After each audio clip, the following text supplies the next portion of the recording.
आज की कहानी है उत्तर प्रदेश के लखनऊ के पास एक गांव था।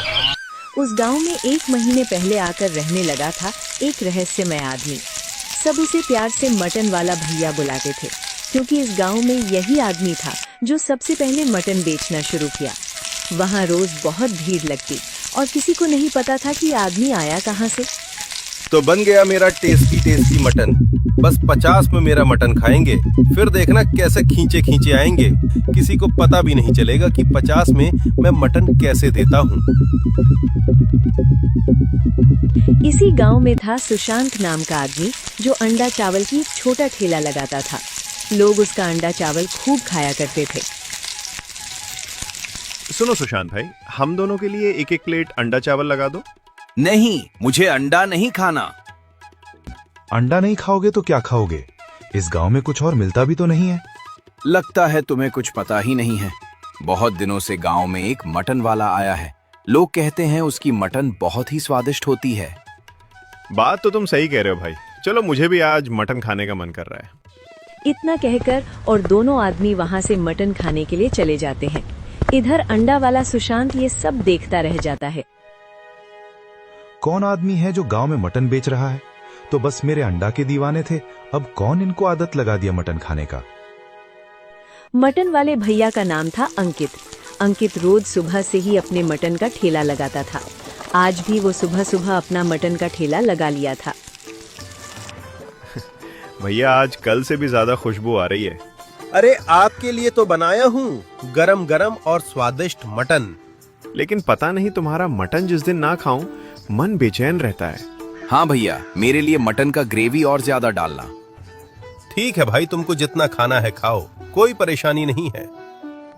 धीरे धीरे लोग उसके मटन के आदी हो गए थे। दिन में उसका मटन ना खाएं उनको अजीब सा लगने लगता था। इतने सस्ते दाम में भी मटन दे रहा था। कोई कुछ पूछता तो सही से जवाब भी नहीं देता। अरे ओ मटन वाले भैया, तुम इतने सस्ते में मटन कैसे खिलाते हो लोगों को? इतने सस्ते में तो मटन भी नहीं आता। अरे उससे तुमको क्या, तुम मटन खाओ, उसके मजे लो। मटन तो स्वादिष्ट है ना, खाओ तुम। वजह जान के क्या करोगे कहां से आ रहा है। उसके बाद वो सब वहां से खाकर चले जाते हैं। लोग रोज आते थे, मटन खाते थे। भीड़ भी इसी तरह रोज लगाती थी। हर किसी के मन में एक ही सवाल था कि ये आदमी आया कहां से और इतना कम दाम में मटन कैसे दे रहा है। लोग चाहकर भी उसके मटन बिना खाए रह नहीं पा रहे थे। थोड़ी देर बाद जब ग्राहक आना थोड़े कम हुए, एक गांव वाले तो मेरा दिमाग ही खा लेते हैं। इतना किचकिच करते हैं। ग्रेवी ज्यादा चाहिए, किसी को मटन के पीस ज्यादा चाहिए। एक तो इतने कम में दो, ऊपर से और मानते हैं। कुछ दिन और मेरा मकसद पूरा होते ही मैं यहाँ से चला जाऊंगा। लेकिन ये सब दूर से अंडा वाला सुशांत सुन रहा था। इंसान भी सच में पड़ गया कि आखिर ये सब क्या बोल रहा है। कुछ लोग ऐसे ही पास की दुकान में भीड़ जमाए हुए बैठे हुए थे। लेकिन मुझे एक बात समझ नहीं आता भाई, ये जो मटन वाला है इतना कम दाम में मटन कैसे दे रहा है? इतने में तो मटन का मांस भी नहीं आता। भाई पता नहीं कहाँ खजाना गाड़ रखा है। तुम लोग जो सोच रहे हो ना, शायद उससे भी आगे कुछ और बात है। क्या हुआ भाई? भाई मैं अभी आ रहा था ना, तो अपने कानों से सुना। मटन वाला तुम लोगों के सामने बड़े प्यार से बात करता है। जैसे ही कोई नहीं था तो बोल रहा था, ये गांव वाले मुझे मांग मांग कर परेशान कर देते हैं। उसे दे और उसके बाद मैं अपना मकसद पूरा करके चला जाऊंगा। ऐसे ही बोल रहा था। क्या सच में? मैं झूठ बोलकर क्या करूंगा? तुम लोग ही देखो, उसके मटन खाए बिना तुम लोगों का मन बेचैन होने लगता है। बिना उसके मटन खाए तो लोग रह नहीं पाते। हाँ भाई, ये तो कुछ और ही मामला लग रहा है। बिना खाए तो मेरा भी मन अच्छा नहीं लगता। गांव के लोग आपस में बात करने लग गए थे। पहले तो लोग यही बात करते थे कि 50 रुपए में मटन कैसे खिलाता है। अब लोग ये भी बात करने लग गए हैं कि सुपर से जो दिखता है वो ऐसे ही अंदर है या कुछ और मामला है। सुशांत को उसे रात नींद नहीं आई और दिमाग में हमेशा उसे मटन वाला ही गुम रहा था। आखिर क्या राज है इस मटन वाले का? सामने से तो बताएगा नहीं, मुझे खुद ही पता करना पड़ेगा। अगर मैं पता कर लिया तो इस गांव का सबसे अमीर आदमी बन जाऊंगा।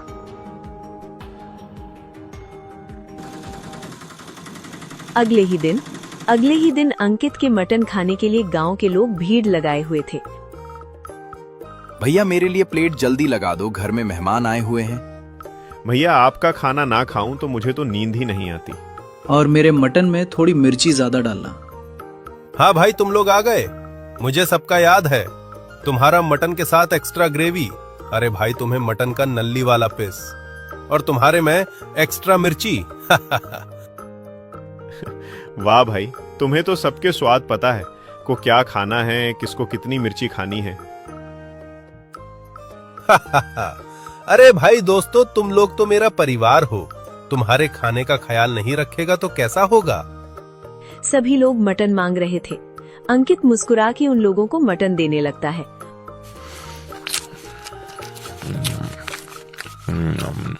और वहीं कुछ दूर में 2-3 औरतें आपस में बात कर रही थी, जिसमें से साक्षी नाम की औरत रहती है। बहन, मेरा आदमी मुझे कहते थे तुमसे अच्छा खाना इस गांव में कोई नहीं बनाता है। अब देखो मेरे हाथ का खाना ही नहीं खाते। क्यों, क्या हुआ? कल मैं सोयाबीन और आलू की सब्जी बनाई थी, लेकिन उन्होंने खाना तो छोड़ छुआ तक नहीं उसे। हर घर से 200 रुपए लेकर उसे मटन वाले के पास मटन खाने चले गए। मेरे घर में भी यही हाल है। रोज ना सही लेकिन हर 2 दिन में एक बार जाते ही हैं। पर वहीं थोड़ी दूर पर कुछ पुरुषों की टोली बात कर रही थी। तुमने खाई क्या उसके मटन चावल? नहीं भाई, खाओ तो मन करता है, बार बार खाओ। नया भाई, मन किया दिमाग बस में वही खाने का करता है। न घर का खाना खाना का मन करता, न कुछ और। तभी सुशांत भी आ जाता है। मुझे पता है तुम लोग कुछ मटन वाले की बातें ही कर रहे होगे। कल रात को मैंने उसे कहीं भी जाते हुए देखा। क्या भाई, तुमने देखा? कहाँ जा रहा था? नहीं भाई, बस मैं दूर से देखा। वो बस पीछे वाली गली से चुपचाप कहीं जा रहा था। लग रहा था कहीं चुपके हुई जा रहा है। सुशांत दुकानदार की बातें सुनकर मन ही मन सोचता है, इसके पीछे जरूर कुछ राज है। अब तो दुकानदार ने भी देख लिया, मुझे आज जरूर इसका पीछा करना चाहिए। और वहीं साक्षी के मन में ये घर कर गया था कि उसके पति बार बार यहाँ के मटन क्यों खाते हैं। ये देखने के लिए वो अंकित के मटन ठेले पर जाती है। अंकित लोगों को मटन दे रहा था। लोग बड़े चाव से उसके मटन चावल खा रहे थे। कुछ देर बाद और सारे लोग वहाँ से मटन खाकर चले जाते हैं। बस सामने से थोड़ा मीठे से बोल दो, सब के सब सर पर चढ़ते हैं, जैसे उन्हें कहीं घर का मैं खाना बना रहा हूँ। लोग तो ऐसे मांगते हैं जैसे भुक्कड़ हो। तो इतने कम दाम में इनको मटन दे रहा हूँ, फिर भी लोग और मांगते हैं। साक्षी चुपचाप अपने घर की तरफ आ जाती है।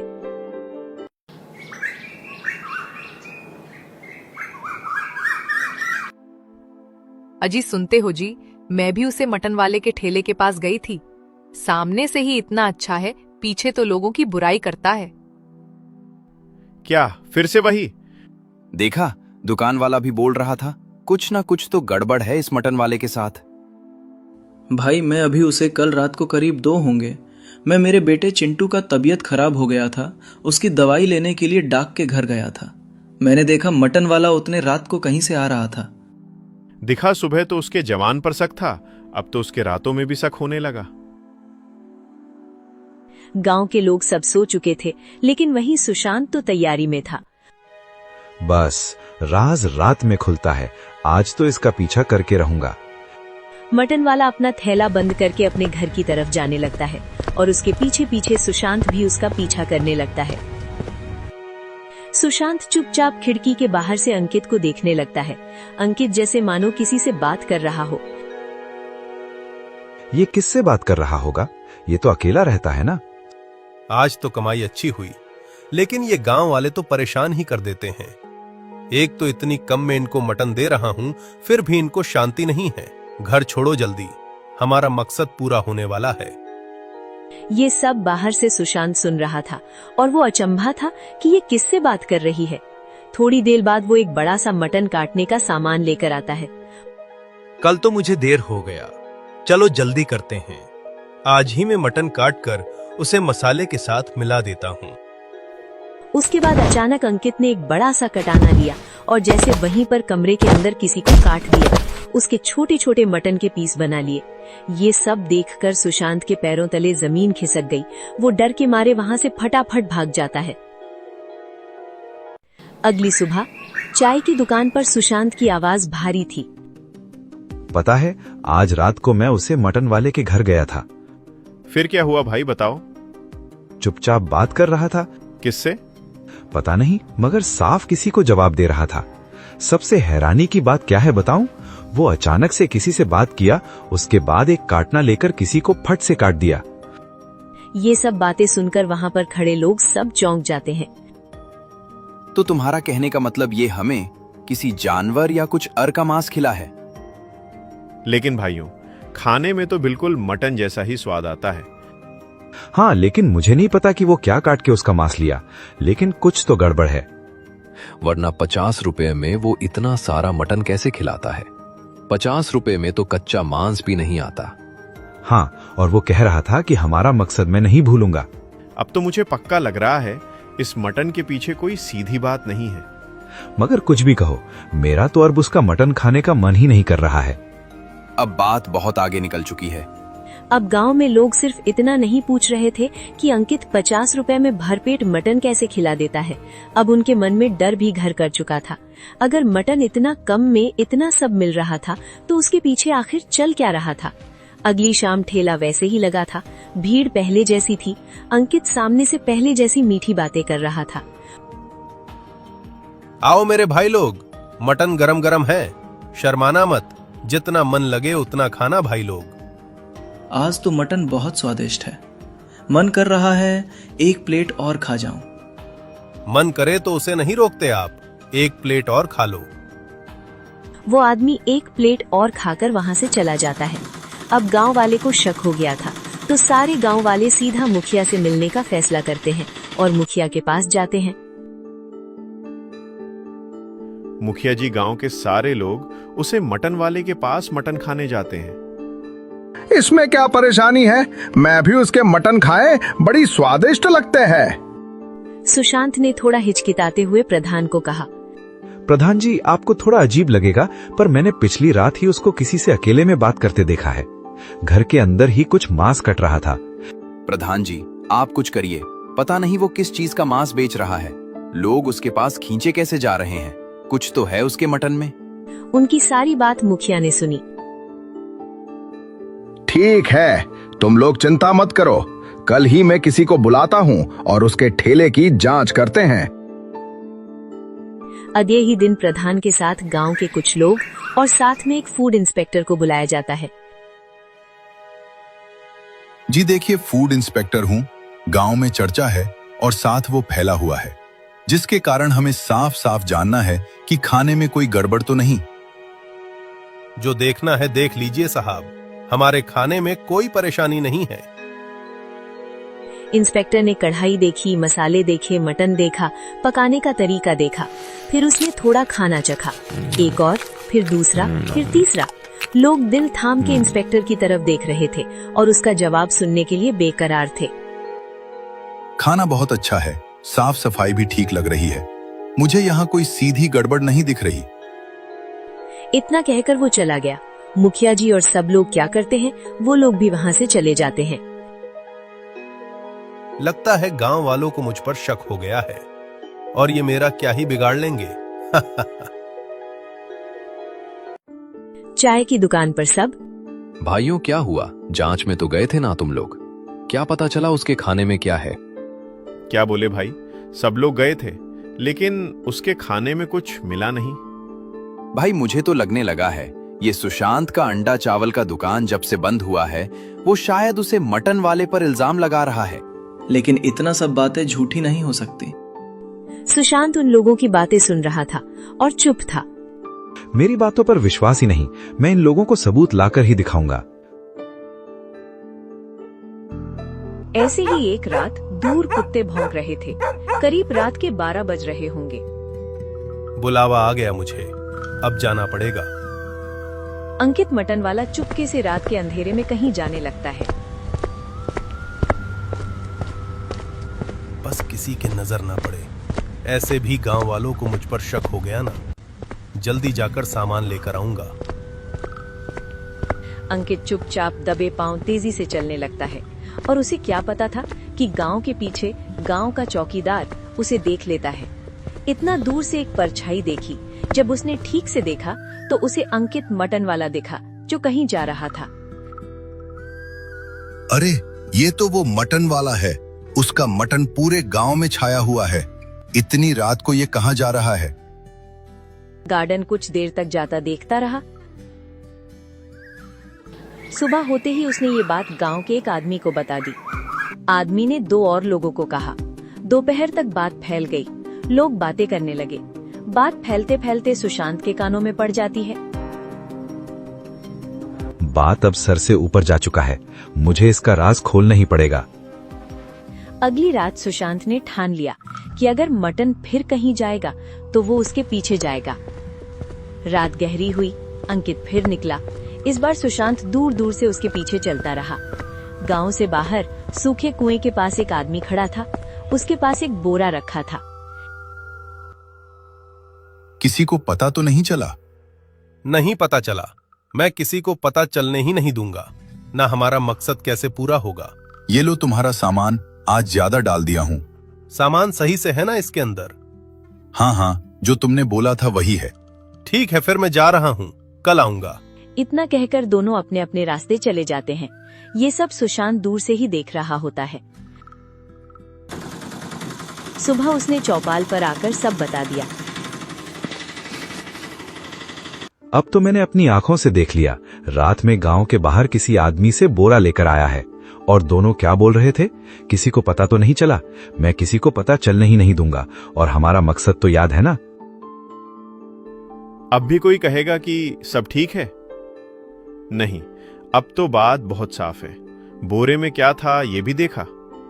बोरे के अंदर क्या था ये तो मैं साफ साफ देखा नहीं पाया, लेकिन उस बोरे से खून टपक रहा था। पर ये सबसे परे अंकित अपना मटन का ठेला लगाया हुआ था। जो लोग ये बात को अफवाह मान रहे थे वो लोग उसके पास खाने आ रहे थे। भैया और थोड़ा मटन दो। तुम्हारा मटन है ही इतना स्वादिष्ट। एक बार में मन ही नहीं करता मेरा। हाँ भाई, और लो, ग्रेवी को चावल लो। मन ही मन अंकित सोच रहा था। खाओ खाओ गांव वालों, अब तो कुछ दिन और ही बचे हैं। गांव वाले सुशांत की बातों पर यकीन नहीं कर रहे थे, जिसके कारण उसने रात को चौपाल में गांव के कुछ लोगों को बुलाया। आज तुम लोग मेरे साथ चलो। मैंने जो कहा उसका सबूत दूंगा। अगर तुम लोगों को यकीन ना हुआ, मैं जो तुम कहोगे वो करूंगा। गांव वालों ने सोचा कि सुशांत की आखिरी बार मान लेते हैं। गांव के सभी लोग सुशांत के साथ अंकित के घर पर जाते हैं। रात के कुछ 11-12 बजे होंगे। अंकित किसी से बात कर रहा था। कल ही अमावस है। कल हमारा मकसद पूरा हो जाएगा। उसके बाद अंकित ने एक कटाना निकाला और वहां पास खड़े एक बकरे की उसकी फट से काट दिया और उसके मांस निकाल कर रख दिया। लेकिन कुछ ही देर में बकरा फिर से जिंदा हो जाता है। ये सब देखकर गांव वाले हक्का बक्का हो जाते हैं। गांव वाले जोर जोर से चिल्लाने लगे। अंकित डर के मारे अपने घर से बाहर आ जाता है। अंकित, आपको छुपाने की जरूरत नहीं है। सबको पता चल चुका है। ये सब क्या है? ये बकरा है या असुर है? कितने दिनों से हमको किस चीज का मांस खिला रहे थे? बताओ, आखिर क्या बात है? अंकित घबराते हुए। ये साधारण बकरा नहीं है। ये मुझे मोरका पुलिया के नीचे मिला था। जिस दिन मैंने इसे काटा, अगली सुबह ये फिर जिंदा हो गया और ये बकरा मुझसे बात करने लगा।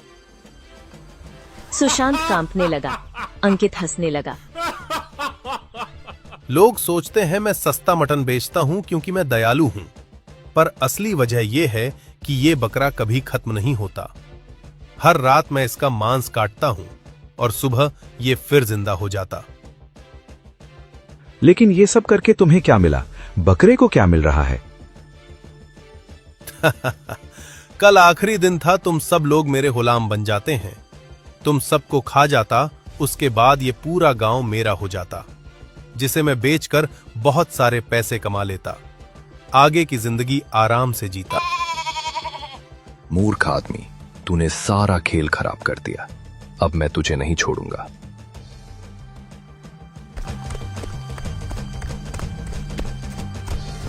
उसके बाद बकरे ने उसे आदमी को दौड़ाई और पास के कुएं में दोनों ही गिर के गायब हो जाते हैं। लोगों ने कुएं के अंदर झांकने की कोशिश की, लेकिन कुएं के अंदर ना ही बकरा था और ना ही अंकित। उसी दिन से कभी ना अंकित दिखाई दिया, ना ही वो बकरा।